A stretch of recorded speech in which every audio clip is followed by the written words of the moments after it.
লক্ষ্মীর ভাণ্ডার প্রকল্পে আজ 15ই ফেব্রুয়ারি লক্ষ্মীর ভাণ্ডার প্রকল্পের নতুন আবেদনকারী মহিলাদের জন্য আজ একটি দুঃসংবাদ। যারা নতুন করে আবেদন করেছিলেন তাদের এবার ফেব্রুয়ারি মাসে বাড়তি টাকা 1500 এবং 1700 টাকা ব্যাংক অ্যাকাউন্টে ঢুকবে না। নবান্নের তরফে আজ রাজ্য সরকারের বড় ঘোষণা, প্রত্যেক নতুন আবেদনকারীদের একটি করে নতুন কাজ করতে হবে, তা না হলে ব্যাংক অ্যাকাউন্টে টাকা ঢুকবে না।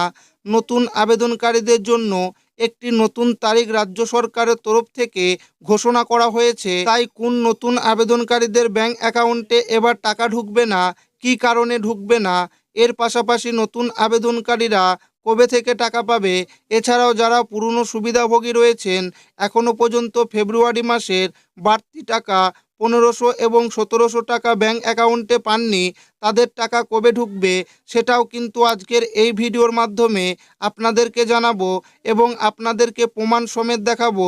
তাই ভিডিওটি প্রথম থেকে শেষ পর্যন্ত দেখবেন এবং আপনি কোন জেলা থেকে দেখছেন অবশ্যই কমেন্টে লিখে জানাবেন। লক্ষ্মীর ভাণ্ডার, এই ছোট ভুলে বন্ধ হয়ে যেতে পারে লক্ষ্মীর ভাণ্ডার, সতর্ক করল নবান্ন। লক্ষ্মীর ভাণ্ডারের টাকা পাওয়ার ক্ষেত্রে নবান্নের বড় সতর্কতা, সামান্য ভুলেও বন্ধ হয়ে যেতে পারে লক্ষ্মীর ভাণ্ডারের টাকা। সূত্র অনুযায়ী টাকা পাঠানোর প্রক্রিয়া শুরু হলেও ব্যাংক ভ্যালিডেশন অত্যন্ত জরুরি। দেখে নিন কী কী চেক করে নেবেন। নতুন নিয়ম ও ভাতার পরিমাণ।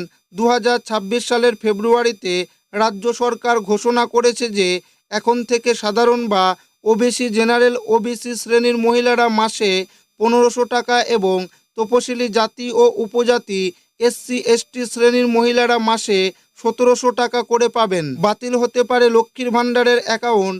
পশ্চিমবঙ্গের মুখ্যমন্ত্রী মমতা বন্দ্যোপাধ্যায়ের স্বপ্নের প্রকল্প লক্ষ্মীর ভাণ্ডারের টাকা উপভোক্তাদের ব্যাংক অ্যাকাউন্টে পাঠানোর প্রক্রিয়া সম্প্রতি শুরু হয়েছে। তবে এই টাকা পাওয়ার ক্ষেত্রে একটি বড় বাধা হয়ে দাঁড়িয়েছে আবেদনপত্রের তথ্য, ছোটোখাটো অসঙ্গতি। নবান্নের সতর্কবার্তা।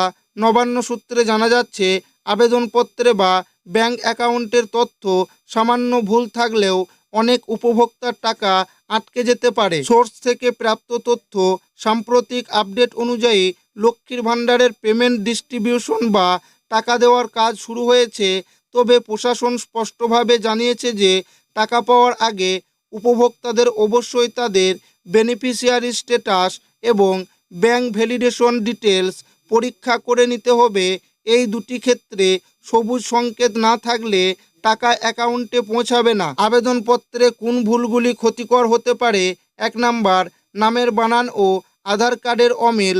আবেদনপত্রে নিজের নাম বা বাবার স্বামীর নামের বানানে যদি আধার কার্ডের সঙ্গে সামান্য পার্থক্য থাকে তবে সিস্টেম সেই আবেদনটি খারিজ বা স্থগিত করে দিতে পারে। 2 নাম্বার, ব্যাংক অ্যাকাউন্টের তথ্য।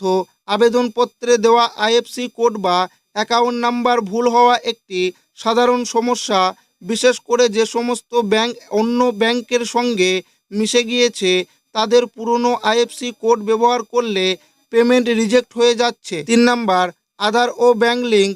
বর্তমানে ডিবিটি, ডাইরেক্ট বেনিফিট ট্রান্সফারের মাধ্যমে টাকা পাঠানো হয়। যদি ব্যাংক অ্যাকাউন্টের সঙ্গে আধার নাম্বার লিঙ্ক করা না থাকে বা কেওয়াইসি আপডেট না থাকে তবে ব্যাংক ভ্যালিডেশন সফল হবে না। সরকার উপভোক্তাদের স্ট্যাটাস চেক করার পরামর্শ দিচ্ছে। যদি স্ট্যাটাসে ব্যাংক ভ্যালিডেশন ফেল বা অ্যাপ্লিকেশন রিজেক্ট দেখায় তবে দ্রুত স্থানীয় দুয়ারে সরকার ক্যাম্প বা বিডিও অফিসে যোগাযোগ করতে হবে।